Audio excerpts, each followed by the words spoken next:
Good morning po sa inyong lahat. Ayan, kung may katabi po kayo, pakigreet po sila ng good morning. Kung wala naman po, please go ahead.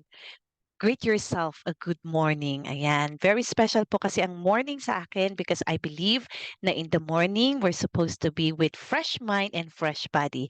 And after the presentation, I'm hoping and praying na sana magkaroon tayong lahat ng fresh mindset. So ako po ang makakasama niyo today. So let me just share my screen right away. So ayan. So welcome po to IMG Membership Orientation, IMG, where innovation meets inspiration. Ayan. And before anything else, of course, dapat gawin natin yung unang-unang dapat nating nararapat gawin, which is to ask God's blessings and presence. All right? So let's do that with the True Millionaire's Prayer by Brother Bo Sanchez. Please join me in this prayer. Today, I ask you to bless me so that I may become a blessing. Lord, I commit myself to enrich others, but because I cannot give what I do not have, I commit myself to become rich. I commit myself to serve you and to serve the poor with my wealth. Today, I open myself to the abundance of your universe. Use me as your channel of love. Give me the ability to create wealth that will bless the world. Increase my financial wisdom, and expand my territories. I place my life and the lives of everyone in this Zoom and their families, O Lord, wherever they may be at this moment, in your hands. Amen. Ayan. So, magpapakilala lang po ako ng konti para naman po hindi tayo maging total strangers, di po ba?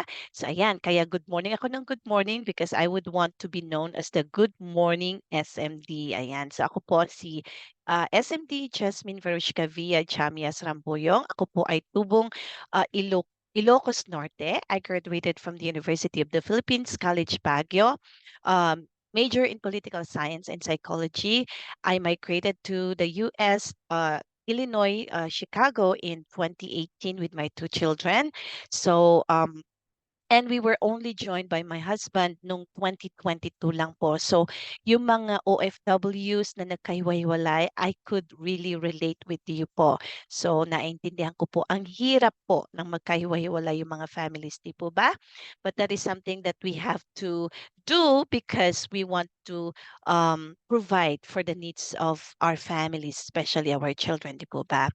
I become an IMG campaigner since 2022 of June actually, became a marketing director in July of 2022, became the SMD in November of 2022. I'm also now a life license underwriter of Manila Bankers. Ayan. So in 2022, ayan, I started my team, the USAB team. So USA kasi nga po I'm here in the USA, but it stands for unequaled savings advantage, and the B is stands for builder because I personally believe that we are actually builders of people, of our team, of ourselves. Ayan. So, yan po. And of course, meron pa po akong gustong ipakilala sa inyo. And I'm very sure na yung, especially those who are in the Philippines, ay kilalang kilala po ninyo itong taong ito. Let me just show you.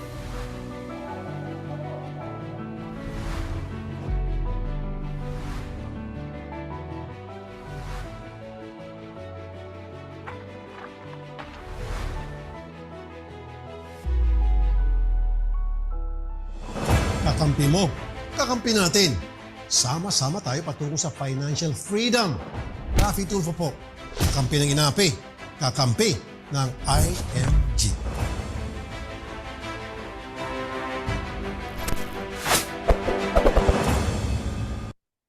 Ayan. So tama po ba ako? Kilala niyo po itong si Senator Raffy Tulfo.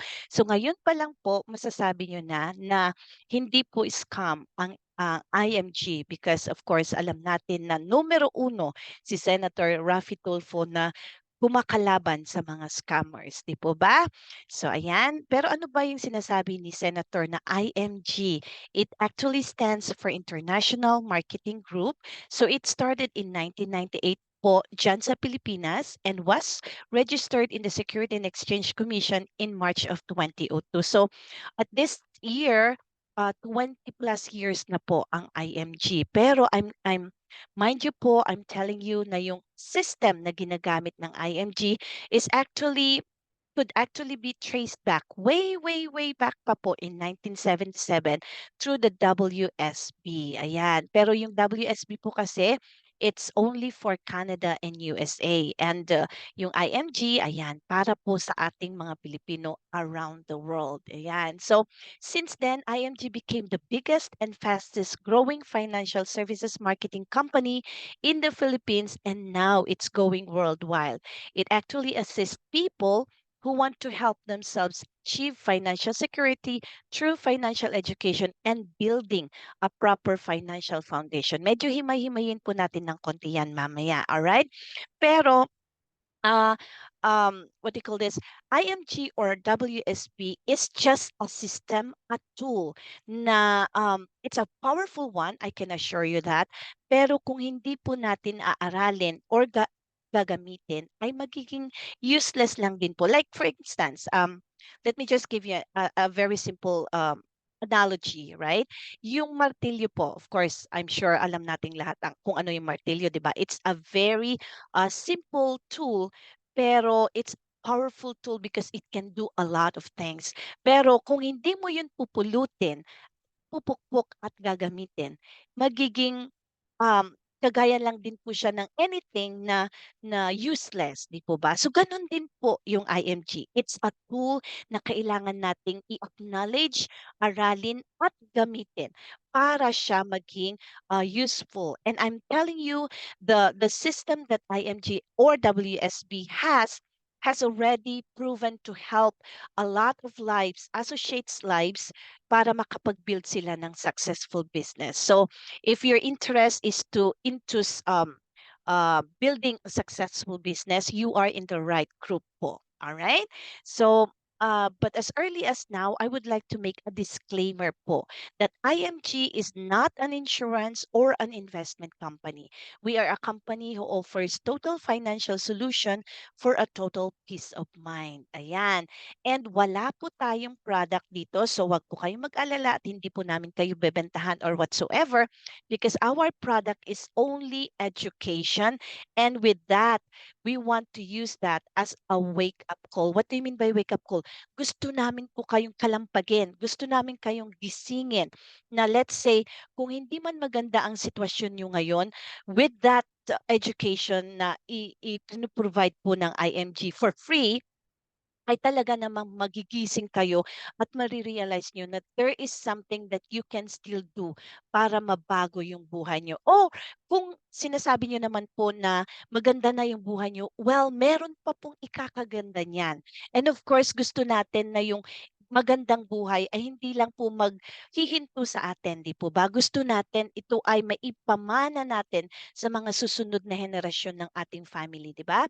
So ang pinaka aim po natin is that maging ma-wake up po tayo in the sense na maging responsible, more responsible po tayo for our own sake or well-being po. All right? Ours and our families, of course. Okay? Pero actually, with my very, very short journey pa po sa IMG, ang dami ko na pong na-encounter. Yung iba po sabi, ay, hindi ako pwede dyan. Wala akong pera. So, I will explain later bakit ikaw na walang pera ay nasa tamang grupo kung talagang aaralin mo ito. So, yung iba naman sinasabi na, "Ay, hindi ko na 'yan kailangan kasi may abroad ako. Yung anak ko, yung asawa ko nasa abroad." Kaya, seaman yung asawa ko because of course we know na mostly ng mga seafarers natin ay talaga naman malaki ang kita, 'di po ba? So, marami na rin akong narinig na gano'n. Pero ang tanong ko naman is, kung ikaw po maganda na ang buhay, yung kapatid mo po kaya, yung pamangkin mo po, kung sila po ay hindi at ikaw ay maganda ang buhay, kung nagkaproblema po sila, meron silang mga crisis, ano kayang mangyayari? Of course, sa iyo sila tatakbo. So bakit hindi po natin sila tulungan para sila ay mapaganda rin ang buhay? Para hindi na po sila, they will not become a burden to you in the long run. Di po ba? So ang ganda-ganda po pag lahat po tayo ay masaya. Alright? Okay, so eto pong, industry natin is a part of the new industry that aims to help families. The Global Campaign for Financial Literacy. Meron po kaming campaign which is the 30M by 30 Financial Literacy Campaign, which means na by the year 2030, gusto po namin na by that year ay meron na po tayong ma-educate na 30 million Filipino families. And so far po, I'm very proud to say, we are already able to reach yung 10 million milestone po natin. Ayan. And we are now on the road to the next 10 million and the next up to the point na ma-reach na po natin yung 30 million. So, but with the way things are going po, yung bilis po ng pagdami po ng na-educate po natin, every second counts actually. Alam niyo po, ang hope natin is that hindi na natin mahihintay yung year 2030 at ma-reach na po natin yung 30 million. So congratulations po sa mga relentless leaders ng IMG na patuloy na araw-araw ay nangungulit at nagkakampanya para po sa ating financial literacy campaign. Alright? So kung maalala niyo po, meron pong hawak-hawak si Senator Tulfo kanina na libro na ipinasa po niya, di ba? So ito po yon, The Secret to Saving and Building Your Future, Become Your Own Financial Educator. Ito po, napakanipis po na book ito, pero napaka-powerful po. Okay? So lahat po ng inaaral po natin dito sa MG, dito po natin kinukuha. But mind you po, alam niyo po ba na yung mga learnings po na nandito ay actually meron din, especially here in the US po, pero you would have to pay thousands of dollars po para ma-avail mo yung mga learnings na to. But here, we are already offering it for free. Ano pa itong laman ng book na to? Tingnan natin. So, um, I'm not saying po na lahat ng problema ay about money, pero 'pag talagang, papansinin po natin in one way or another, lahat po, halos lahat ng problema po natin ay related in one way or another nga sa pera. So etong book na 'to, lahat halos ng mga problema natin about sa pera ay nadi-discuss po dito. So let's see. Sa chapter 1 po, hindi makaipon kasi maraming responsibilidad. Sa chapter 2, nakaranas ng malubhang pagkakasakit ng mga senior na magulang na walang healthcare. Chapter 3, single parent, natatakot para sa maliliit na anak pag biglang kinuha ni Lord. Of course, lahat po tayo takot. Pero yung single parent na walang aasahan na titingin sa mga anak, once na sila ay kinuha na ni Lord, syempre doble, triple, quadruple ang kanilang takot. Hindi po ba? Alright, so chapter 4, ano bang nasa chapter 4? Oh, that's chapter 3. Chapter 4, maraming utang. Chapter 5, biglang nawalan ng trabaho o pagkakakitaan. Ito, napakaraming senaryo ng ganito noong nakaraang pandemic. Di po ba? Hindi natin inaasahan na mangyari ang pandemic, pero nangyari po. Hindi po ba? And hindi lang po few days, few weeks, few months, years po ang nangyaring pandemic sa atin. Ayan. So sa chapter 4 po yan. Chapter 6, di makaipon. Chapter 7, may ipon sa bank pero maliit ang kita. Chapter 8, nag-aaway ang magkakamag-anak dahil sa mana. And chapter 9, hinahanap ang purpose sa buhay. Ayan. So kung may mga concerns po tayo, ayan, dito po natin makikita yung mga learnings na yan. And although napakanipis po ng book na yan, sabi ko nga po sa inyo, very powerful at siksik po sa learning. So, hindi na po natin maisa-isa, alright? So pasadahan lang po natin, okay? So nasa introduction po, it says, when it comes to securing and saving their future, many good people fail. Many hardworking people fail. Smart, young, old, teachers, engineers, and doctors fail. Many end up retiring without enough savings. Bakit po kaya, di ba? Parang siguro meron kayong kakilala sa kapitbahay or sa community po ninyo na napakataas ng napag-aralan nila, doktoral, magna cum laude, mga ganyan. Pero why? At the end of, I mean, at the time of their retirement, bakit naghihirap sila? Alam mo yun, yung, syempre meron tayong expectations na dahil nakapag-aral sila ng ganito kataas, parang iniisip natin siyempre na maganda yung maging retirement nila. Pero sometimes, hindi naman po lahat, pero sometimes may mga cases po na hindi gano'n yung nangyayari. Bakit? These people don't set out to fail. They do because they fail to plan and manage their personal finances. In other words po, they lack financial education. All right? Doon pa rin sa introduction, nakikita natin yung mga prevailing mindsets about money. So, many people believe that financial education is only for the wealthy. Sabi ko nga kanina, nabanggit ko na, di ba? Dun sa journey ko, marami akong nakakausap, "Ay, hindi ako pwede diyan, wala akong pera." Ayan. So, kasi iniisip na nila na ang financial education ay para lang sa mga mayayaman. Sila ay mayaman na, so parang it's logical to think na hindi nila kailangan 'yun dahil mayaman na sila, hindi po ba? Pero hindi po gano'n ang nangyayari. Minsan yung mga hindi mayayaman, 'yun pa yung ayaw matuto ng financial education, okay? Many think that the only solution to financial challenges is to borrow money. Ayan, let's admit it or not, marami po sa atin na kung nagkakaroon tayo ng financial crisis, kung nagkakaroon tayo ng mga struggles financially, kadalasan, hindi lang minsan, kadalasan ang naiisip po natin, unang-una sa lahat na paraan ay kung kanino tayo uutang, kanino tayo manghihiram, saan tayo maglo-loan, 'di po ba? So kaya ang nangyayari of course is that lalo tayong nababaon sa utang. And then eventually dahil hindi natin mabayaran yung utang, hihiram na naman tayo ng uutangan para pambayad dun sa utang. So ngayon, dalawa, tatlo na ang nauutangan natin. So ganun po ang nangyayari. So some say that because they are poor, they don't need to save. Ayan. Kung kunwari problema mo sa araw na to ang pagkain mo at may active kang trabaho, paano na lang kung bukas wala ka ng active na trabaho, wala ka ng income, saan ka kukuha ng pangkain mo? So, kailangan habang may active kang trabaho at may income ka, dapat magtabi ka na ng para bukas dahil hindi natin alam kung bukas ay meron pa tayong trabaho, kung meron pa tayong income, 'di ba? Mahirap po, I know that for a fact na mahirap po ang sa umpisa na mag-save para dun sa future kasi marami na po akong narinig na, "Uunahin ko pa ba yang pagse-save kaysa sa pagkain ko?" Eh, pagkain mo lang ngayon ang naiisip mo, what about tomorrow? Kain ka pa rin naman bukas, the next day, 'di po ba? Yun, so, ah and one of the greatest discoveries of the 20th century is that you can change your life by changing the way you think. Napakalaki pong itong discovery talaga.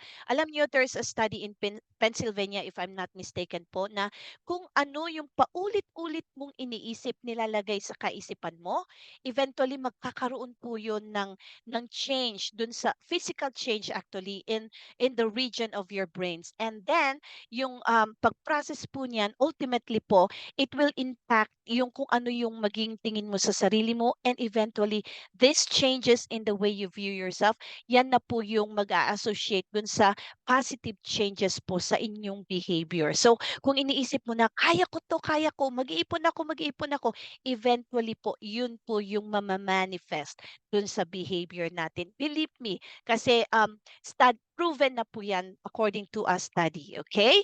So ayan, um, so still on the introduction, eto napakaimportante ito para sa mga OFWs. Hindi po ba kayo nagtataka bakit marami po sa mga OFWs na let's say 10 years, 15 years, 30 years nasa abroad, pero pagdating po ng retirement, 'pag umuwi na po sila, wala silang, um, retirement fund. Yung buhay nila parang hindi sila nag-abroad, parang gano'n. Bakit? Ano po ba kasi yung mga scenarios na nangyayari habang sila ay nasa abroad? Kasi ganito po usually ang nangyayari, 'di ba? Nag-a-abroad tayo, in most cases, kasi gusto nating matulungan yung mga pamilya natin sa Pilipinas. Of course, that's very good, 'di ba? Very noble. Pero ang nangyayari is that yung mga nasa Pilipinas Puwera de los Benos at hindi naman po lahat, okay? Ang mga nasa Pilipinas nagiging dependent na po sa mga OFWs na 'to. In a way na let's say si OFW ay nagpadala ng pang-startup ng business. Let's be more specific, for an example, nagpadala siya ng pambili ng jeep na pampasahero, ayan. So dun sa pampasahero na yon, of course, ang i-a-assume natin na may income, kasi maganda nga naman yung business ng pampasaherong jeepney, 'di ba? Or taxi, ganyan. So, magkakaroon 'yan ng income. Pero yung income na 'yon, um, it's supposed to sustain the business, right? Pero yung family natin sa Pilipinas naman ay dito na lahat kinukuha. Ayan, pang-birthday, pang-travel nila, ayan. O kaya, instead na gamitin na talagang pang-business, eh, ginagamit na lang nila ng panglakwatsa, gano'n. So, hindi na yung income ng business na yun, hindi niya nasu-sustain yung business. So, when the time comes na kailangan ng maintenance, like let's say kailangan ng repair, siyempre may mga maintenance needs pa rin 'yan, 'di ba? So, kailangan niyang magpalit ng gulong, kailangan niyang magpa-vulcanize, ganyan. So, anong mangyayari? Instead na self-sustaining yung business na yun, hihingi na ulit siya dun sa OFW. So, ang nangyayari, lahat ng earnings ng OFW na 'to ay napupunta na ipapadala. Hindi na niya naisip magtabi kahit man lang konti para sa kanyang sarili. So, at the end of, in the long run, at the end of the day, ayan, so o after 20 years of working hard hindi po madali ang trabaho dito sa abroad, okay? Not only here in the US po, all around. Mahirap po especially kung kalaban mo yung homesickness mo, ganyan, lahat na ng emotional burdens, 'di po ba? So hindi po madali, all right? So the end the end, uuwi at uuwi yan dahil siyempre hindi naman forever nakakayanin niyang magtrabaho o kaya yung mga, contractual naman, eh, mag-e-end at mag-e-end po yung kontrata nila. What if by the end of the 20th year ay nag-end na po yung kontrata niya at kailangan na niyang umuwi? Since wala siyang iniwan kahit ni singko para sa kanyang sarili, pag-uwi niya wala siyang pera. And yung uuwian niya na business na sana ay aasahan niyang magsu sa mga needs niya, at least, eh wala din. So anong mangyayari? Kawawa po si OFW. I just hope na yung mga tinulungan niya noong meron pa siyang pera ay lilingunin siya. Pero alam natin, we are aware na marami pong cases na ah, pag-uwi ni OFW, ani-hani-ho, wala nang lumilingon sa kanya, alright? So, napakalungkot po. So, kayong mga OFW, sana mag-isip-isip na po kayo at magtabi na po kayo kahit pakonti-konti lang, 'di ba? We never know. Mas maganda na po yung sure tayo na mayroon tayong mahuhugot pagdating ng araw. Huwag po tayong umasa sa mga taong tinulungan natin dahil hindi natin po sigurado kung talagang sila ay tutulong din sa atin pagdating ng araw. Okay? Doon pa rin sa introduction, nandun yung ating napakagandang mission and vision. So ang mission po natin is to help create wealth for families. Yan. I would like to emphasize a little bit na we are here to help create wealth for you. So, hindi po kami yung gagawa.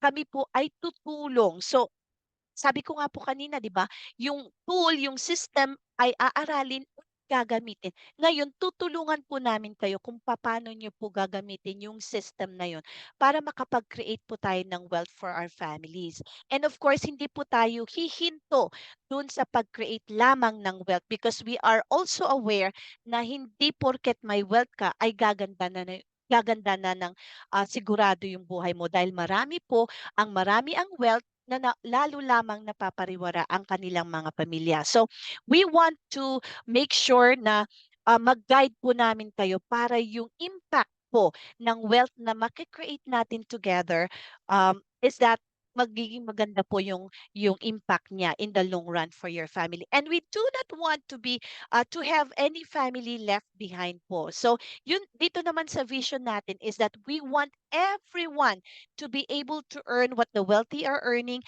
and bringing the secrets of the wealthy people to all. So, regardless po kung anong economic status mo, regardless kung anong educational educational achievements mo, ganyan. Kung elementary, high school, college, kung nakapagtapos ka ng high school, college, very good. Gamitin mo po yan to your advantage. Pero hindi ibig sabihin na kung hindi ka nakapag-aral, ay hindi ka na po welcome dito. Yun po yung napakaganda dito sa ating company. All right? So everyone is welcome, and our job is actually to plant the seed of wealth into the people's minds. Ayan. So magtatanim po tayo. All right? So um and then of course, hindi po natin maitatatwa na ang future po is such a very challenging future. And marami po tayong madidiscuss na areas dito, pero for now, apat lang po yung areas na i-discuss natin. First is uncertain labor market. Ano ba ito? Jobs moving overseas to cut cost and automation to replace manpower. Ayan. Meron po akong nakitang video, please bear with me, is rather quite long, pero napakaganda po kasi it tackles on the simplest industries, like let's say the farming, to the most sophisticated industries like the medicine.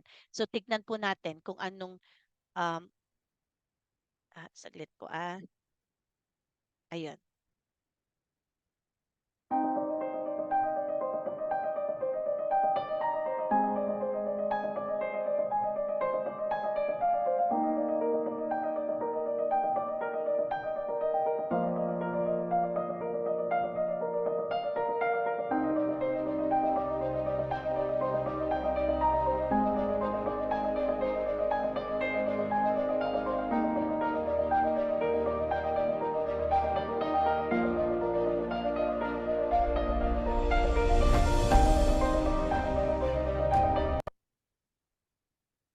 Ay, done something.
Yan, very amazing po, 'di ba? Pero ma-amaze pa po ba kaya tayo kung tayo ay papalitan na ng mga robots na yan? Did you see? Wala pong kahit ni isang tao na gumawa dun sa napaka-sophisticated na mga trabaho.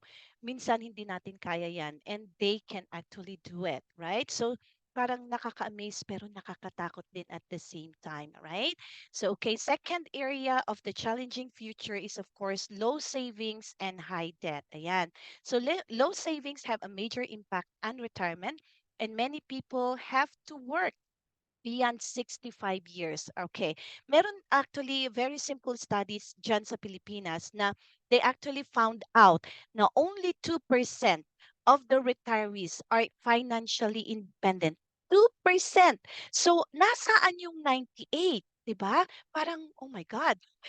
And you would like wonder right away kung makakasama ka ba dun sa 2% or dun sa 98, 'di ba? So, let's see, dun sa 98, 23% are actually still working. Ayan. So, remember po ha, mga retirees na po ito. And of course, ako, I'm still medyo malayo-layo pa sa retirement age.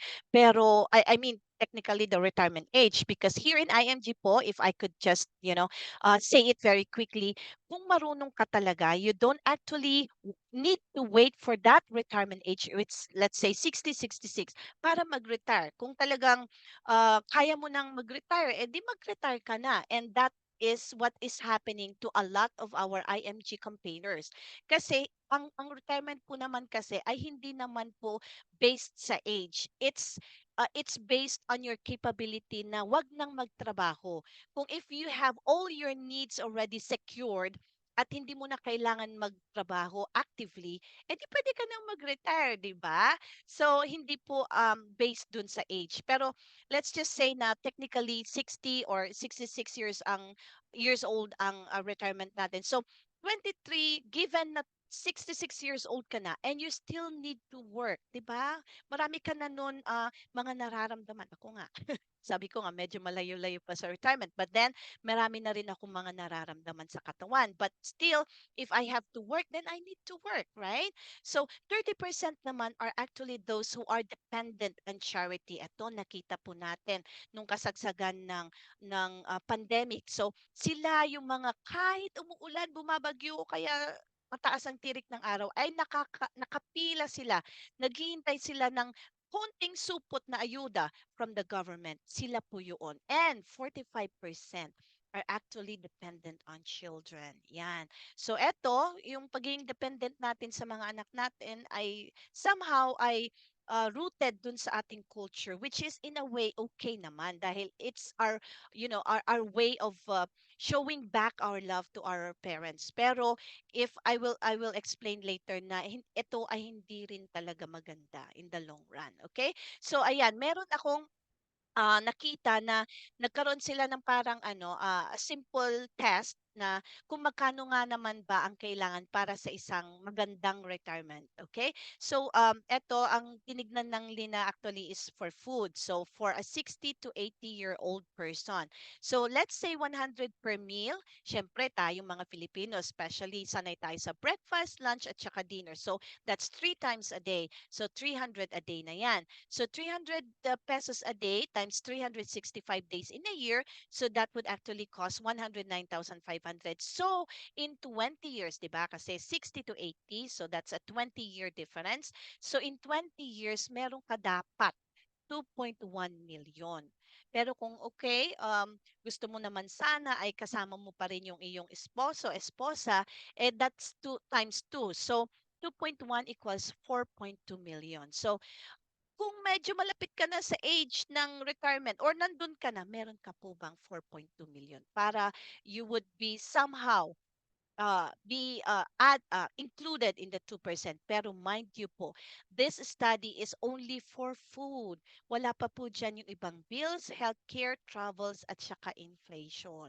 Hindi pa po dyan na-consider. And meron akong nakita. Oh, I mean, retirement is supposed to be the longest vacation, di po ba? Pero kung hindi natin yan napaghandaan, retirement definitely can become the longest nightmare. And I'm very, very sad when I found out na 26,000, at least 26,000 public teacher might have a nightmare kasi they do not have retirement benefits when they're retired. Bakit po? Kasi ito po yun, no? 32 billion. ang loan ng mga teachers. So nakakalungkot, nakakatakot, 'di po ba? All right, third is yung high cost of education. Ito sadly, talagang nag-i-increase yung cost of education every year, and the lack of preparation affect the parents and the children. Ayan, so nakakalungkot pong isipin, especially if yung anak po natin ay may katalinuhan at kaya naman niya, let's say gusto niya maging doktor, pero hindi natin napaghandaan at hindi natin kaya yung tuition ng pagiging doktor. So we would tell them na, anak, pwede bang kumuha ka na lang ng something else? Maswerte tayo kung magkakaroon pa ng interest yung anak natin if meron na silang disappointments kasi hindi nga nila nakuha yung gusto nila. And then of course, let's say na naging understanding naman sila, mabait naman yung anak natin. So okay po, eto na lang po. And then alam nyo, in the in later life, alam nyo po, because I know this for a fact, I came across somebody na supposedly gusto niyang mag-nurse. And kasi gusto rin niya mag-abroad. And of course, meron tayong mentality na pag nurse ka, madaling mag-abroad. Pag abroad ka, maganda ang buhay, di po ba? Pero hindi siya nakayanang ay pag-nurse ng kanyang parents. And she did actually agree to it. Kasi nga, wala naman siya magagawa, di po ba? Pero alam nyo, there are times na may regrets pa rin siya. Kasi syempre, iisipin niya na, what if naging nurse ako? Sana mas maganda yung buhay ko. Sana mas maganda rin yung maibibigay kong future sa mga anak ko, something like that. So and of course alam natin na ang regrets would actually come after, kaya sana bago pa man tayo dumating sa puntong ganon ay mapaghandaan na po natin, okay? And finally, yung high cost of living or increasing cost of living, ayan, so makikita natin na ito ay also just like education ay nag increase din every year, and yung difficulty of saving is actually resulting to a lot more of debt. So ito, tignan natin yung illustration. So yung cost of living ay paakyat, pero yung sweldo natin ay steady lang. So ibig sabihin, hindi tumataas at hindi siya nakaka ah, nakakaagapay dun sa pagtaas nung cost of living. Eh, maganda kung patuloy actually yung salary mo. Eh, what if at the middle of it, nawalan ka ng work, nawalan ka ng income? Eh, syempre, yung cost of living, hindi naman yan titigil, hindi naman yan, uh, like you cannot control it in a way. So, anong mangyayari sa'yo? Syempre, kailangan mong tustusan yung pangangailangan ng family mo. So, you would end up to more debts. Uutang at uutang ka. So, ganun ang mahirap na mangyayari. But again, these are a challenging future, sinabi natin. Pero, of course, there's also hope naman. We can still control your future. And since we are talking about your future, that is, controlling is in your hands. It's never on the hands of your employer, nor your government, or your children. So if you want to be wealthy, don't let other people do it for you. Do it yourself, or yung tinatawag natin na DIY. So what do you mean by controlling your future? So you have to make money, save money, protect money, and accumulate money. Of course, making money, champion na champion tayo mga Pilipino kahit saan tayo isabak, talagang napakagaling natin. Pero sa saving, protecting, and accumulating money, medyo dun tayo pumapalya. Pero don't worry po, kasi all we need to do is to become our own money manager. And what does it mean? We only have to understand how money works and make money work for you. Itong dalawang ito dapat po magkasama palagi yan at dapat never silang maghihiwalay. Kasi let's say kunwari, I'll give you a scenario. Kunwari, yung mga bankers, but I'm not saying na lahat po, okay? But of course, logically, yung mga bankers, yung mga accountants, sila yung mga talagang intindi kung paano mag-work yung pera, di ba? Pero kahit na naiintindihan nila kung paano mag-work yung pera, kung hindi sila kumita ng pera or nag-save ng pera para mag-work sa kanila in their retirement, hindi rin magiging maganda yung resulta. Or let's say in another scenario naman is, 'di ba, may yung mga OFWs po natin, syempre masipag sila and marami silang nasi-save na pera. Pero kung hindi nila maintindihan kung paano mag-work yung perang na-save nila or na-earn nila from working abroad for 10, 20, 30 years, yung perang yun, pag uwi nila, mawawala din ng ganun kadali. Alright? So, kailangan talagang magkasama yan. So, if magkasama yan, if yes, money will work for you. Pero kung hindi, ayan, you will end up working for money all your life. Pero don't worry po. We don't need to be an accountant. We don't need to be a banker para we would be able to become our own money manager. Meron lang pong apat na concepts na i-share po ng IMG para po uh, ma we achieve or we become our own money manager. Ano po ba yung four key financial concepts na to? Solid financial foundation, X-curve concept, rule of 72 at saka abundance formula. Okay, unahin natin yung building a solid financial foundation. So balikan po natin yung book na ipinakita ko po kanina. Doon sa cover page po, makikita niyo po itong hagdan-hagdan. Ibig sabihin po nito, these are our priorities. And we have to start from the first step or from the ground pataas po. Hindi po pwedeng pababa. Kasi ito po ay parang pagbid lang din po ng regular na bahay natin. Okay? So di pa ba pag nagpapatayo po na tayo ng bahay ay hindi pwedeng bubungan muna bago yung wall tapos yung foundation. No, it could not be done that way. Ang kailangan mangyari is foundation muna and then pataas. Alright? Pero we have to make sure na solido yung foundation because otherwise, konting yugyug lang dun sa house natin, dun sa financial house natin ay mawawasak na po yung buong foundation or yung buong bahay po natin. So, what do we mean by that? So, unahin natin, dapat daw yung healthcare. So, ang question then is, may magagamit ka ba pag nagkasakit? So, you have to have a proper healthcare coverage in the event of various health problems or sickness.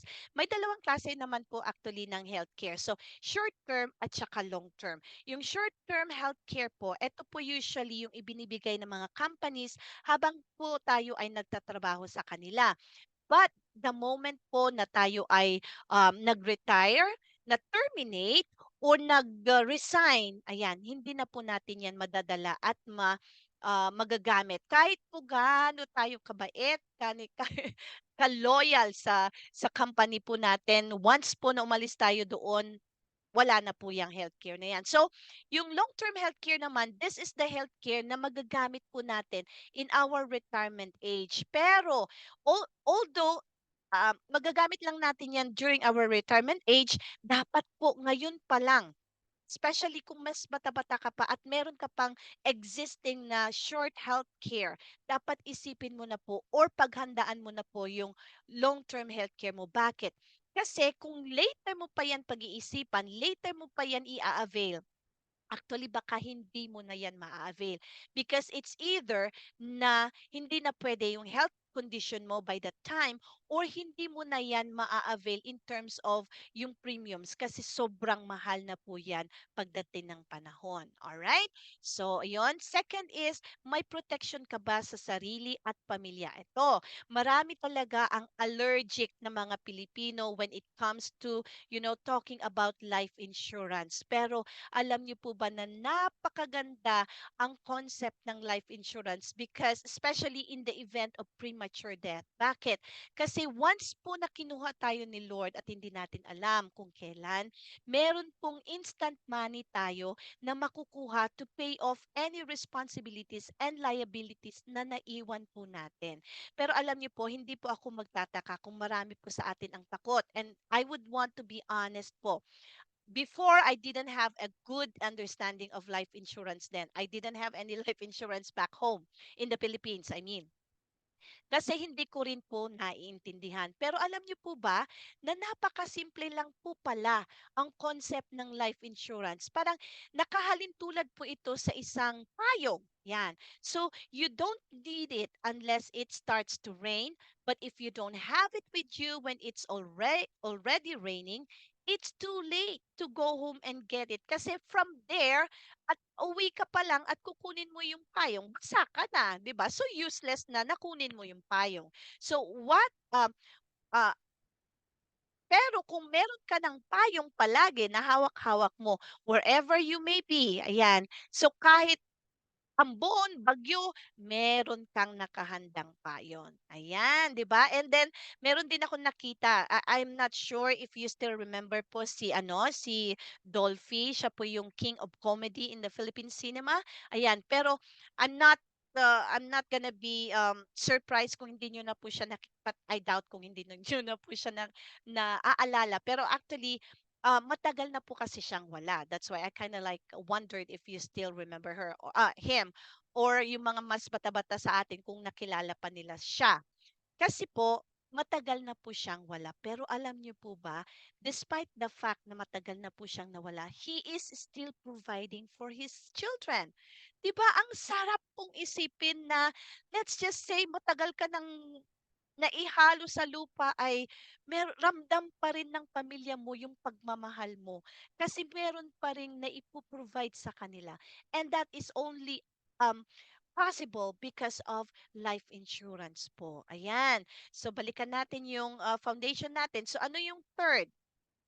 Walang utang. Ayan. So third, manage and pay off all your bad debts. Bakit ko na-qualify na bad debts? Kasi po, may dalawang klase ng utang, the good and the bad. Let's talk about the good one first. So ang good utang is, let's say, humiram ka to start up a business. And of course, ang assumption nun is that business will grow and earn income. So magbabalik yan ng income. And then, eventually, yung income mo doon, yun na yung ibabayad mo doon sa nahiram mo na principal na utang, right? So that's actually a kind of a good debt.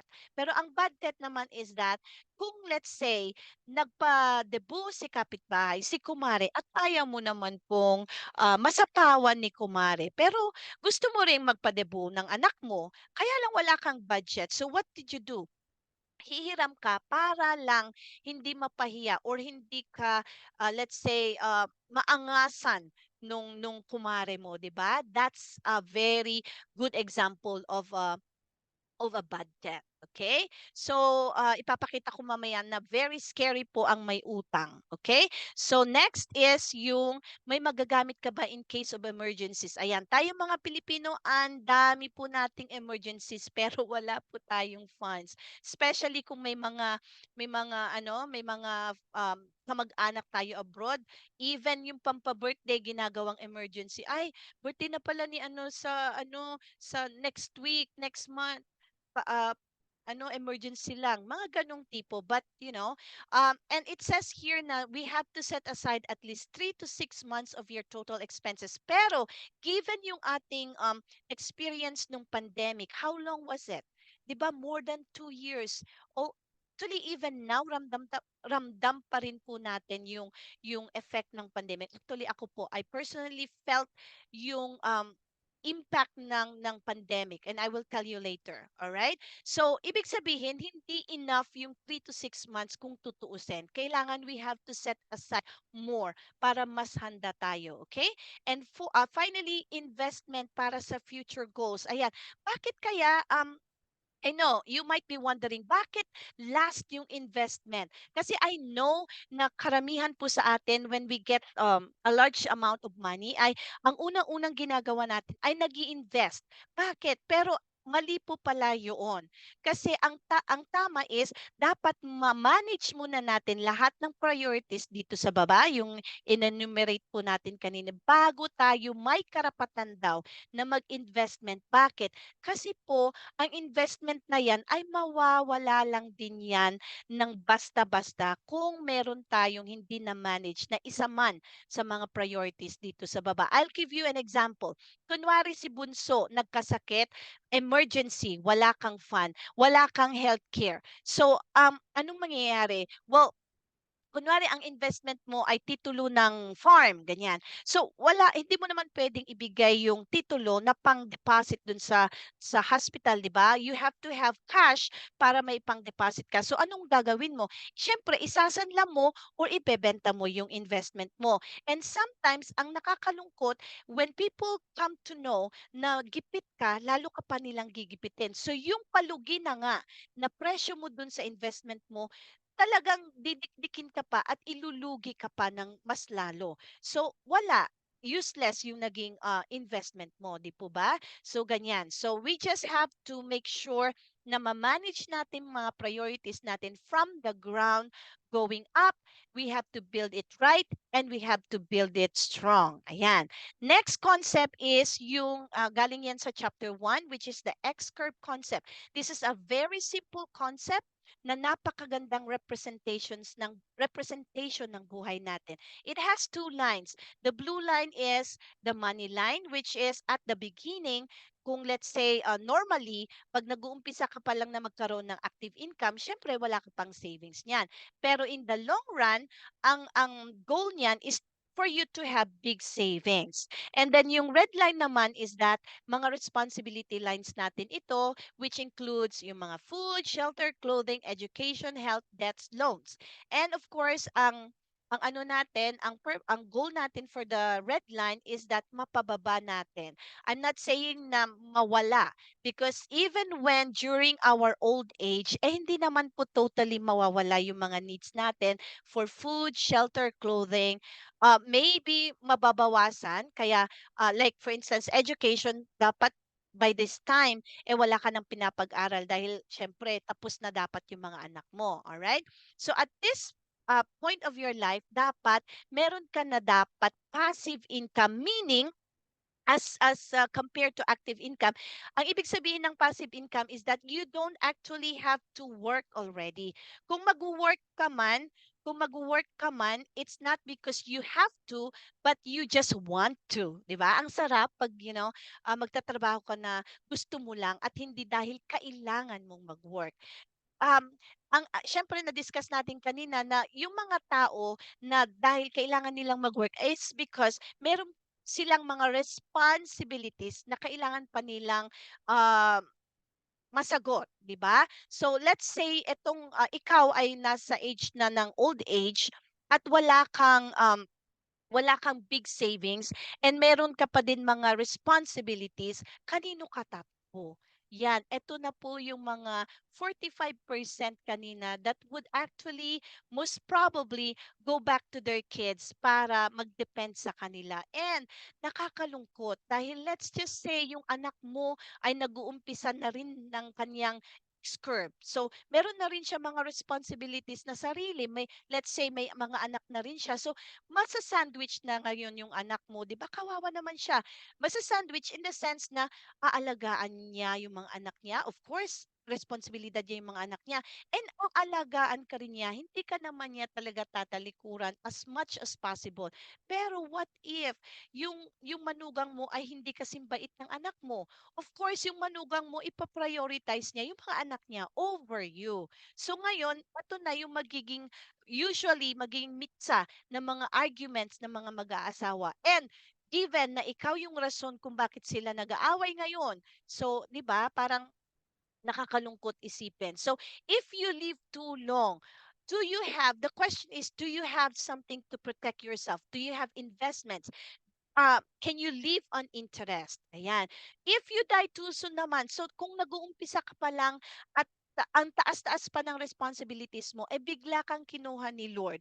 Anong mangyayari dun sa mga responsibilities mo? Sinong mag-aako dun sa pagpapaaral ng mga anak mo, sa mga pagkain nila? So, you have to have something to protect your family. Parang yung kay ano kanina, kay Dolphy, 'di ba? So, they have instant money and they have a replacement of income. Ayan. So, ang pinaka-idea naman actually ng X-curve, sabi ko nga, it's a very simple concept, is about responsibility lang naman. So, being responsible for yourself, maprotektahan mo yung sarili mo, whether you die too soon or you live too long, or responsibility for your family. Ayan. So, when you die too soon naman, meron silang um, magagamit para kahit mawala ka ay may magagamit sila, or if you live too long naman hindi ka maging pabigat sa kanila, 'di ba? Napakaganda ng concept na 'to. So again, sabi ko nga kanina yung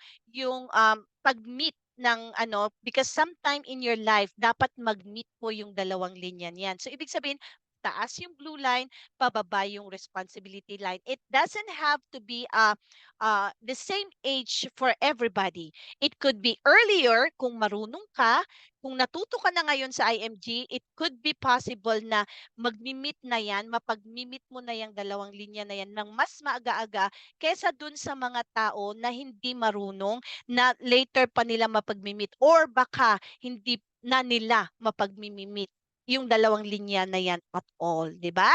So, I kept talking about death, and parang alam niyo marami nagsasabi, lagi niyo na sinasabi death. Alam niyo, meron akong nakita. I don't know if you know Steve Jobs, but I'm sure everybody knows about Steve Jobs. So Steve Jobs, if for the sake of those who might not know him, siya yung one of the founders ng company na Apple. And as of now, oh my God, Apple company has $3 trillion capitalization. Alam niyo, siya lang, I mean, Apple lang ang may ganyan na, it's the only company na naka-reach ng ganyan na amount. Pero alam niyo, yung first time na napingit sa kamatayan si Steve Jobs, alam niyo ang sabi niya, yung ma-realize mo na you are going to be dead. Yun yung talagang tool na nakatulong sa kanya to make the big choices in life. Kasi sabi niya, pag nasa bingit ka na pala ng kamatayan, everything else like external expectations, pride, fear of embarrassments, failures, lahat yan would actually fall away sa bingit ng kamatayan. And kung ano lang yung mga talagang importante sa buhay, yun yung mako-consider mo. And sabi niya, even those people na gustong makapunta ng heaven, ay ayaw nilang mamatay para makapunta doon. Pero death is something na hindi po natin ma-escape, hindi natin maiiwasan because everybody has that destination. We share that destination. But again, napakaganda yung kanyang concept because sabi niya, although we can never escape it, sabi niya, that is very likely to be the best single invention in life, sabi niya. So, napakaganda, di ba? Alright, third concept. Ayan, bago pa tayo mapalayo. Chapter 6, Saving the Right Way. Ayan. Of course, marami sa atin. I'm very sure na lahat tayo gusto natin. Alam natin na importante ang mag-save. Pero, in the 10 years or 20 years of working, may na-save ka na po ba? Kung magkano yung income mo per month, meron po bang naitatabi from there? So baka I will be discussing more of that, but the rule of 72 is says also a part of saying the right way. So 72 is a constant number, kaya po siya natawag na rule of 72. 72 divided by the interest rate, it would actually give us the number of years it's going to take to double your money. Ayan. So for example po, let's say may 10,000 ka at an interest rate of 1%. And usually, of course, ang nakakapagbigay sa atin ng interest rate na ganyan is the bank. But I tell you, not even the banks can give 1% base rate. Pero for the sake of simplicity in the computation, let's just say na 1% nga. So let's get back the formula, 72 divided by the rate interest. So 72 divided by 1 equals 72 years. Let's say 30 years old tayo ngayon. I-add mo ngayon yung nakuha natin na 72 years. So anong amount? 102 years old muna tayo bago yung 10,000 ay magdodoble into 20,000. Buhay ka pa ba sa 102 years old? Kilala mo pa ba si 20,000, 'di ba? So eto, nung nalaman ko yung rule of 72, dun ko na-realize na bakit ako nabaon sa utang. During the pandemic, I'm not saying that I regretted helping people, and I'm not saying na dun lang napunta yung pera ko, but most of it, I must be honest, most of it talagang itinulong ko sa iba't ibang, mga family, and other people, ganyan. So, minax out ko yung mga credit lines ko, but I got scared. Kasi when I found out about bakit, kasi nagtaka ako after the pandemic, lubog na ako sa utang. Bakit? Kasi tinignan ko yung interest rate. interest rate ng ng mga credit lines ko 29.9. So if you compute with the rule of 72, 72 divided by 29.9, 2.4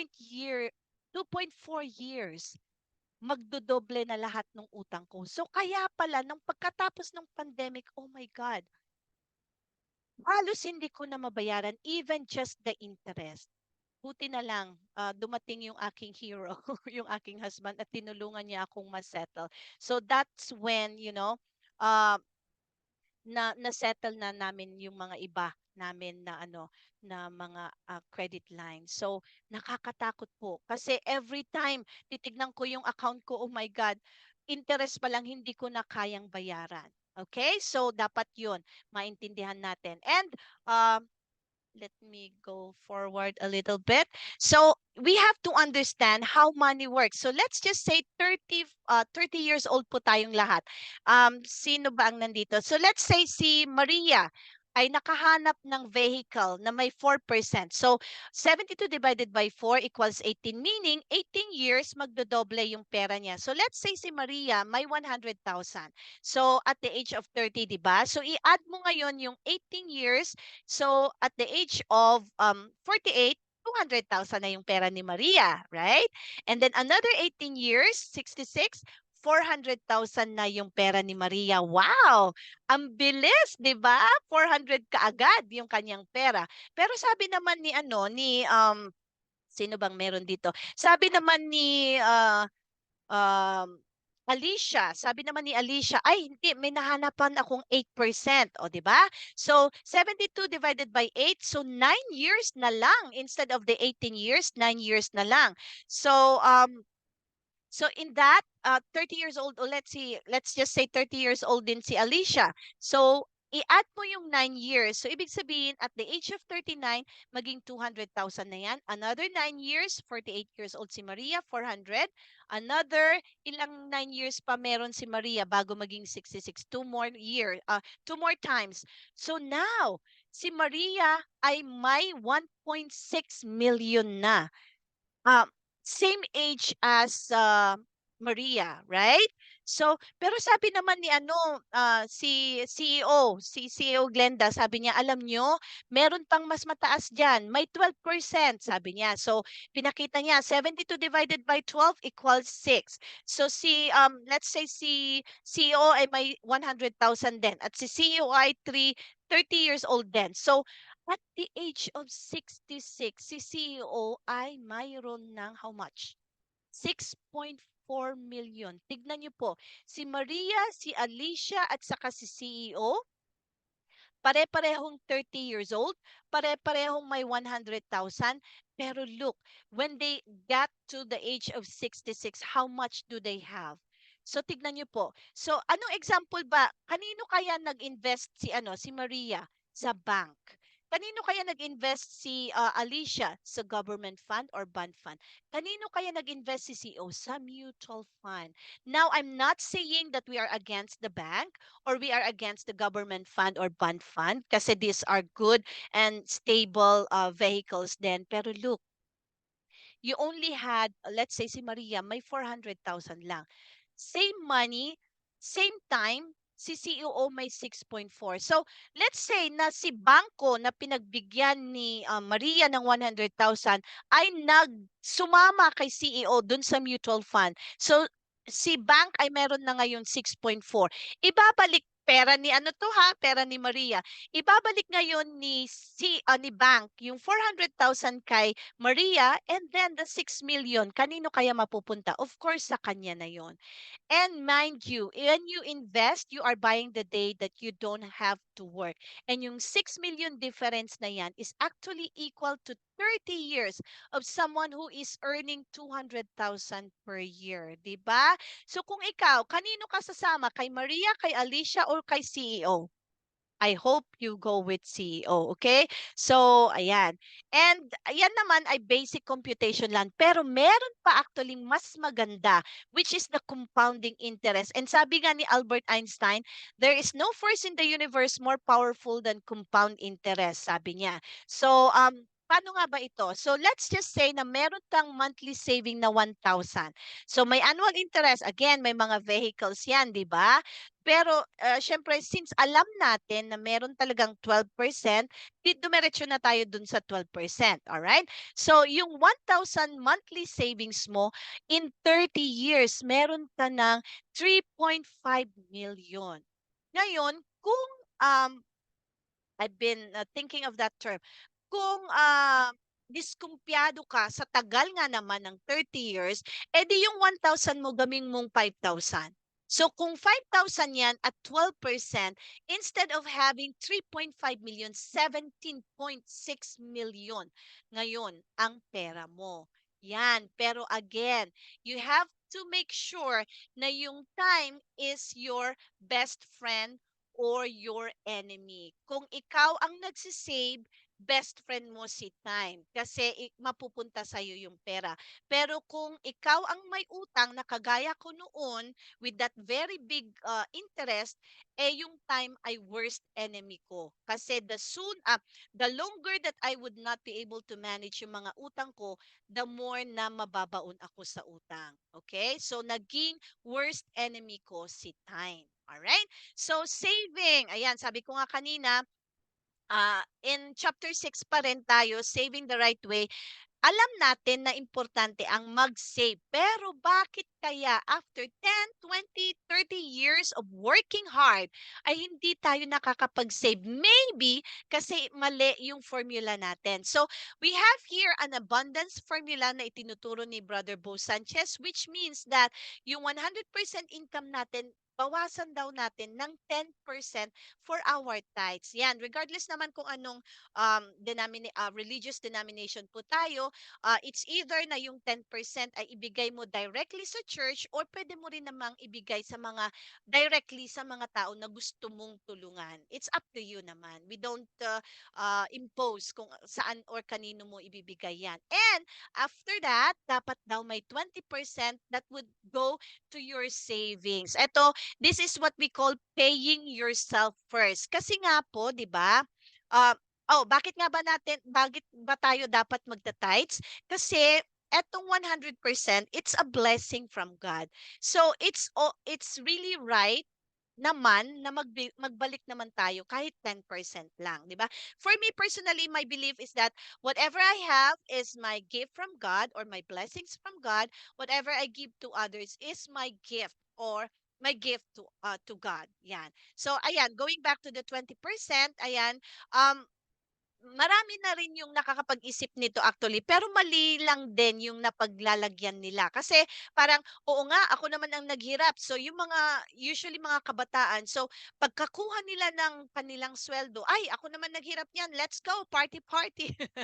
I'm not saying na hindi po tayo mag-party, pero sana mag-isip, paminsan-minsan okay naman po yan, di ba? We deserve that. Pero for most part, dapat po mag-save tayo for ourselves. So, eto pong 20% is paying yourself first. So, eto na yung pupunta dun sa savings natin. So, 100 minus 10 minus 20 is 70%. Eto po dapat daw, according to the abundance formula, ang ilalaan natin for our expenses. And, alam ko, marami na ang magre-react ngayon, with this formula na yung 100% nga kulang yung 70% pa kaya. Of course, magkakasya po kasi pagkakasyahin po natin. And kung hindi naman po natin kayang mamaluktot na ika nga ay pwede naman po nating dugtugan yung kumot natin. So mag-add po tayo. Magkaroon po tayo ng another source para magdagdagan yung 70% at ipapakita ko po yan mamaya. Alright?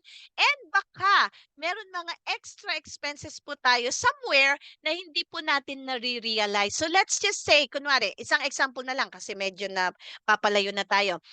Isang example na lang po, kunwari mahilig po tayo sa, ayan, kape. Ayan.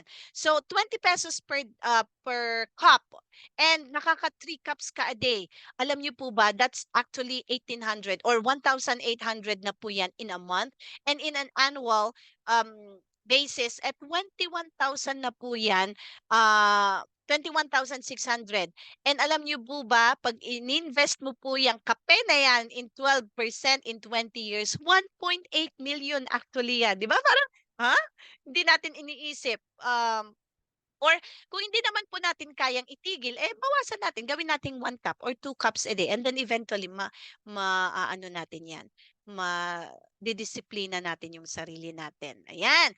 So, in the same way sa, sigarilyo at saka sa iba pang, items, ayan. So, konting disiplina lang po. So, mamili ka, like, nerbiyos na, makukuha mo sa kape or 1.8 million para lang ma-motivate po ba, ano? So ayun.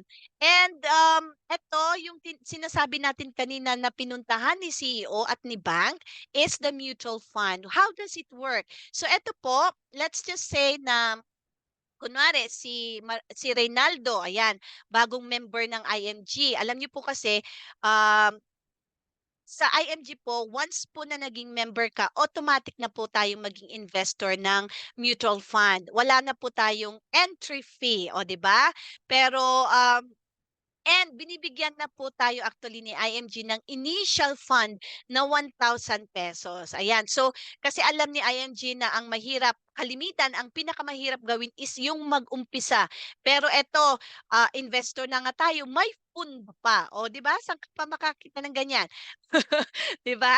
And then, of course, let's just say si Glenda ay matagal ng member ni IMG. So, meron na siyang 500,000 na puwedeng i-allot or ilagay sa mutual fund or si Manong Romeo, isang tricycle driver, konti-konting pasada lang, so may 20 pesos lang po siya. So, everyone is welcome na mag-invest dito sa mutual fund natin. So, ang gagawin ni fund manager, niya itong pera na ito at i-invest niya sa mga blue chip companies na tinatawag. So, ayan, invest na consumer lang tayo ni Jollibee, consumer lang tayo ni PLDT, ay nagiging investors na po tayo. Alright? So, when this investment generates an earning, ayan, ibabalik ni fund manager yan sa mga investors. So, yung 1,000 ni Reynaldo, magkakaroon yan ng 12%. Yung 500,000 ni Glenda, magkakaroon ng 12%.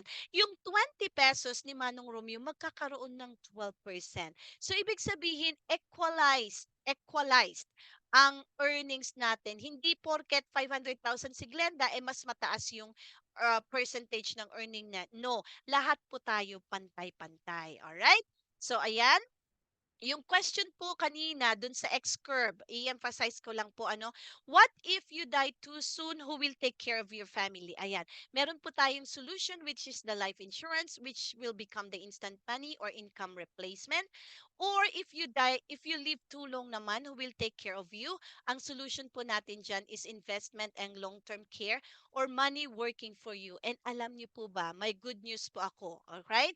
Meron pong isang vehicle na would actually answer both already, which is what we call the Kaiser Ultimate Health Builder. Ito po, again, disclaimer po, this is not IMG's product, pero ito po ay product po ng partner natin. Alright? So, and when I tried to dig in kung ano ba yung Kaiser Ultimate Health Builder, I was so impressed po. Kasi alam niyo po ba, yung Kaiser is actually a paradigm shift. Ano ba yung ibig sabihin nun? So, it's just like, a paradigm shift is like changing from one way of doing thing to another one. Okay, so let's say from point A to point B, from point A to point E, parang ganon. So, from one to another. And eto ay based dun sa paradigm shift niya is from dependents and children. Remember yung 45% na sinabi natin kanina na nagde-depend sa mga anak nila. Ito yon. Gustong mabago ni Kaiser yung mindset natin when it comes to depending on our children. So from dependents and children, it shifts. Kaiser wants us to shift into what we call financial independence. So financial independence is when you are already able to provide for your own needs, so you don't need to depend on your children. All right, so also from feelings of helplessness, kasi tayo mga Pilipino, meron tayo sa culture natin, meron tayo nung tinatawag na learned helplessness. So kung paulit-ulit tayo na nandun sa sitwasyon na yun, parang natututunan natin na tanggapin na lang kung anong sitwasyon natin. Pero si Kaiser, gusto niya na magkaroon tayo ng shift from that learned helplessness, from those feelings of helplessness into what we call financial freedom. So, financial freedom naman is that you are able to do whatever you want. You can travel wherever you want to go. You can buy whatever you want to buy. Parang ganun. So, you don't have to depend on anybody para magawa mo yung mga gusto mong magawa. Di ba? Ang ganda? Napakaganda po nung Kaiser sa from the conceptualization po ng Kaiser, and napakaganda na po. And I will gonna show you how this Kaiser could actually answer yung mga question po na sinasabi ko kanina. So, but then again, I must admit that it's easier said than done naman, because this paradigm shift is not easy to do, kasi this is actually rooted, deeply rooted sa Filipino culture natin. So it would actually entail a disrupt, a challenge, diverging, rethinking, change, and even technology. Mag-evolve, kailangan natin mag-evolve para makuha natin yung paradigm shift na yan. So let me just give you eto medyo technical ito, and don't worry pag hindi niyo po totally mag-grasp ito, dahil we can actually what do you call this one, there's a separate discussion po on Kaiser and all the plans po. But let me just give you a gist kung paano po siya mag-work. So, let's just say K100, kasi marami pong plans yan, right? Ang K100 po, ito yung meron ako at saka yung husband ko at saka yung kapatid ko. So, ito, maganda kasi talaga siya. So, ang installment amount niya is 58,821. Ang mode of payment niya, we would want to encourage to have the annual. Kasi po, syempre, pag annual, mas malaki po yung magiging savings natin as compared to, kasi may mga ibang modes of payment like quarterly, semi-annual, monthly, ganyan. So, pag naging annual ka, mas malaki po, mas konti yung kailangan mong bayaran. So, ang contract price niya is actually 411,750. So, eto, meron siyang 7-year paying period lang. So, let's just say, ang start ng accumulation period is at the age of 22. 7 years after, meaning at the age of 21, tapos na po yung paying period mo. So, during the paying period, meron ka ng mga healthcare benefits, including APE, dental health benefits, member's choice of room and board na 1,000. This depends kung anong plan po. And eto yung napakaganda, annual benefit limit of 60,000. So, during this time, meron kang magagamit na 60,000 per year kung sakaling magkasakit ka. Pero alam niyo po ba, meron psychology behind Kaiser. Gusto ni Kaiser maging healthy po tayo. Alam niyo po ang ginawa niya, kung hindi natin nagamit yung 60,000 for that 7-year period of the paying period, alam niyo po, ibabalik po ni Kaiser yung 85%. So, let's say 85% of the annual benefit limit is actually 350. So, ima-minus muna po yan dun sa 411,000 na contract price, less 350,000 kung hindi ka nagkasakit. So, ibig sabihin around 60 na lang yung talagang investment mo for the whole plan. 'Di ba? Ang ganda. So, even this is actually very uh how do you call it, advantageous din po, especially sa mga OFWs, kasi yung provider po natin is actually in the Philippines, di po ba? And if we are abroad, ibig sabihin hindi natin ma-avail yun. But ang ganda, mas maganda na naman po. Kasi ibig sabihin, sure tayo more or less na hindi natin magagamit yung ABL or annual benefit limit natin. And so sure tayo more or less na yung 350 ay babalik sa atin. So talagang investment and hindi ipon na walang tapon. Pero eto, if we die too soon while we are doing the payment period and something happens to us, of course that's after the 2-year contestability period po, at may mangyari po sa atin, okay, meron po tayong tinatawag na waiver of installment due to death or credit life, waiver of installment and premium due to total and permanent disability. So i- uh, kung may mangyari sa atin, like we passed away, God forbid, we pass away, ayan, hindi po masasayang yung plan natin or whatever na naibigay natin dun sa plan natin. Or kung hindi naman tayo natuluyan at nagkasakit lang po tayo, pero permanent na po yung disability natin, meron pa ring waiver na mangyayari. So, at kung talagang natuluyan na tayo, yon, meron tayong term life insurance coverage, accidental death and dismemberment, at meron din po tayong family assistance. Lahat po yan, i-discuss po dun sa mga trainings po sa Kaiser. So, kung very interested po kayo, ask the person who invited you at ibibigay po sa inyo yung schedule. Alright? So, after the paying period, ayun na, meron na po tayo nitong what we call the extended period. So, 13 years, tapos na tayo ng paying period, di po ba? 13 years po, maghihintay na lang po tayo para mag-accumulate yung investment po natin. So at the end of the term, which is the 20th year, ayan, meron na tayong mga benefits dyan. Pero from the 8th to the 20th year, meron pa rin po tayong healthcare benefits. Nandito po lahat yan. And at the maturity of the plan, meron tayong options na pagpipilian. Pero just to give you an idea, at the end of the maturity date, pwede po tayo magkaroon ng a total accumulated benefits with bonus na 1.1 million pesos. Magkano po yung contract price? 411. Kung hindi ka nagkasakit, ibabalik pa yung 350. So parang 60,000 na lang and you will get 1.1 million. Diba? Pero kung still, bata ka pa naman at na-reach mo yung hindi mo pa kinuha yung sa isang option ay hindi mo kinuha yung investment po at the age of 60, ayan, magkakaroon ka na ng 6.4 million. And at the age of 65, magkakaroon ka na ng 10.4 million. Kasya na po ba yan for your retirement? Of course, more than what you would be asking for. Kasi dun sa food 4.2, sobra-sobra na po yan, di ba? So what should we do? Take action now, sabi dun sa closing page. Why? Because you will always have an excuse and every excuse is valid. But no matter what your excuse is, one thing is for sure. Next year, you will grow older. Next year, your children will need money for their education. So what should we do? Become a lifetime member. For Philippine code po, 6,000 lang. For other countries, may konting difference lang. Pero this is one-time or lifetime payment. May konting accreditation lang po tayo na 1,500 every year.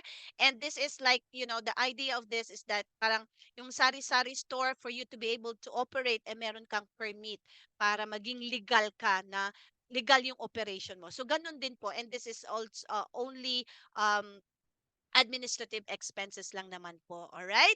So, ayun. And I have here a video on the benefits. And let me just show you. The International Marketing Group, a global financial education enterprise, strategically partnered with the world's leading providers of financial products and services, introduces its top benefits offered exclusively to its growing list of members. Free exclusive financial education through the financial ebook, The Secret to Saving and Building Your Future. Free exclusive financial e-workbook, the Financial Foundation Educational Program. Make money work for you through financial e-workshops. Increase your cash flow and debt management. Learn to build a strong financial foundation, proper protection. Know how to build your wealth and gathered assets. Get to know your plans for retirement and wealth preservation, and learn to build your business in the financial industry. Free financial checkup to diagnose your financial health. Exclusive course fee discount for the Associate Financial Planner Certification Program in partnership with Registered Financial Planner. Reap tons of free gifts from IMG's partner companies.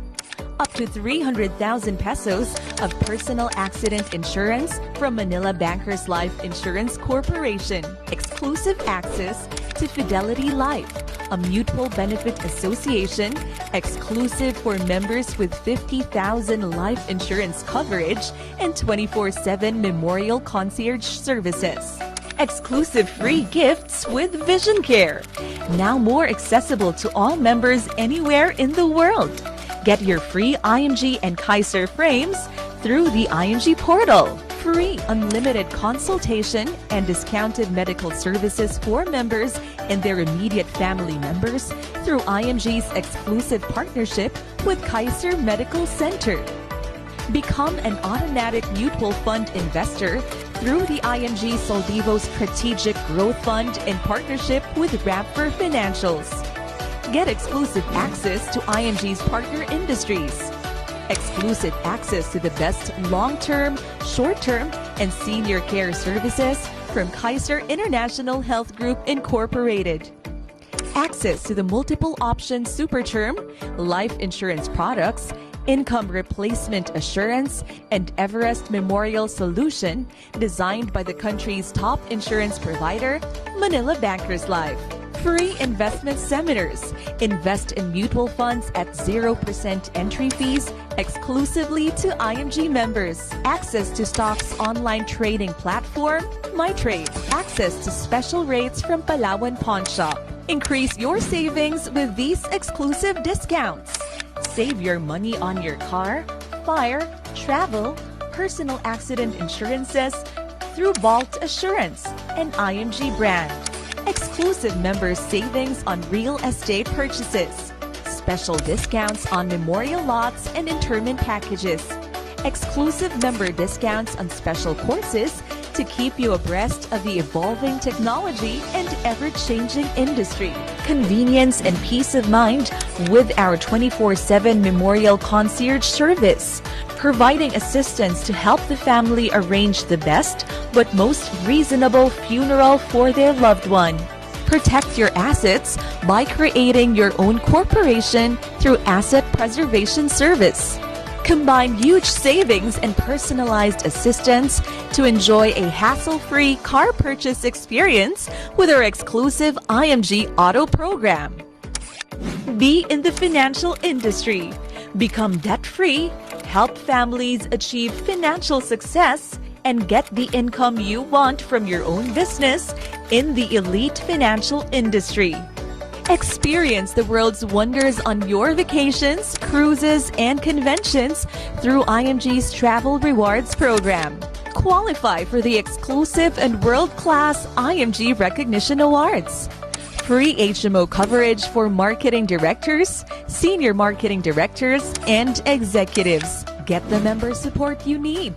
The most powerful members portal available anytime, anywhere. Domini 2, the best digital marketing platform for IMG members. Know the latest IMG updates, news, runs, and reminders through the exclusive newsletters and emails. Nura Cash e-wallet facility for IMG international transactions. It allows members to conveniently receive commissions and IMG payments, transfer funds, pay bills through the kiosk, and request check for pickup at IMG office. It's accessible anytime, anywhere. International members exclusive benefits. Exclusive money platform. Exclusive events. Exclusive runs and contests. Worldwide protection for international members. Accidental death benefit worth 500,000 pesos. Burial benefit worth 100,000 pesos. Accidental medical reimbursement benefit worth 100,000 pesos. Benefit that protects you from acts of terrorism worth 600,000 pesos. Benefit that protects you from unprovoked murder and assault worth 600,000 pesos. Accidental disablement benefit worth 500,000 pesos with additional feature of repatriation service. Accidental disablement benefit worth 500,000 pesos. The possibilities awaits you here in IMG. Ayan. So, kung hindi pa kayo na-amaze sa dami ng benefits po natin dito, 63 in total. Ayan, hindi ko na lang po alam because I have never heard of any organizations na may ganito kadami na membership benefits. All right. So, of course, I just would like to The Inter- Ayan. So I just would like to emphasize na every member po would get their own personal, powerful members portal. Ito po, we can do our business if, like if you would decide to do the business later to make it available anytime, anywhere po yan. So, again, hindi ko na po madidiscuss isa-isa, but I just would like to say na if you become a member of IMG, although we do not have products, we get to have access to major providers po. So, healthcare, nandiyan yung Kaiser, life insurance, investment, real estate, insurance. Um, and every time na may movement po sa mga ito, di ba, alam natin na merong agent nakikita, di ba? Pero here, with our access to these providers, tayo na po yung magiging agent. So whatever po na allotted dun sa agent, sa atin na po mapupunta. O di ba? Ang ganda, ang daming opportunities po na pwede natin gawin. And of course, ayan yung sinabi kanina na um, ito, gusto ko lang emphasize to na for international members ay meron po tayong repatriation. So, God forbid naman po, pero kung mangyari sa atin ito ay at least hindi na po natin problema na maiuwi po tayo, 'di ba? Tutulungan na po tayo ni IMG. So, again, dun sa building of solid financial, 'di ba? Ang sabi natin kanina, kung hindi po magkasya yung 70%, dagdagan natin. That is to increase cash flow dun sa dun sa ating foundation. So what do we mean by that? Increase your cash flow, make as much money as you can while you can, have multiple sources of income. Huwag po tayong mag-depend sa iisang source of income lang. Kasi po, kung kunwari, yung three-legged po yung ating stool, di ba? Pag three-legged. Yan. So, kung iisa lang po yung um, leg nung ating income, iisa lang yung source ng income natin, eh talagang matutumba yung stool natin, 'di ba? Kung maalis na 'yon, bagsak na kaagad yung stool natin. Pero kung tatlo yung ating legs, eh magwububol naman kung mawala yung isa, pero at least nakatayo pa rin yung stool natin, nakatayo pa rin yung income natin. May source of income pa rin tayo. And mind you, yan po yung ginagawa ng mga billionaires, mga millionaires, yan meron silang iba't ibang sources of income. Ayan. And here, if you do that, you will eventually have the total peace of mind na tinatawag po natin. And I would want to share with you na when you do the business ownership program ng ating company, you would actually become somebody. All right? You would possibly become an associate, a marketing director, a senior marketing director. And may mga designated po na commissions yung mga yan, but then again, these are just income projections, and it would still up to you how you would be able to do it. All right? And here parang pinapresent lang po dito na you could actually have a 189,600 a month, but I'm telling you, yung mga leaders po natin, they are earning more than yung ano. And the best part of our business is that, and ito yung nakapag pa-inlove lalo sa akin sa company natin, is because yung income po natin is may ipapamana po natin. So, meron po tayong vesting right. So, let's say, dun sa regular or traditional industry po, kahit CEO ka doon, once na nag-resign ka or nag-retire ka from there, that's it. That's it. Meron ka mang pension na kunwari. Pero yung pagiging CEO mo, hindi mo na po yun maipapasa dun sa mga anak mo. But here, ang income mo, ang business mo sa IMG, pwede mo pong ipamana. And just to give you an example po, meron po kaming leaders sa Italy. Sad to say po ay nawala po siya, pero SMD na po siya when she passed away.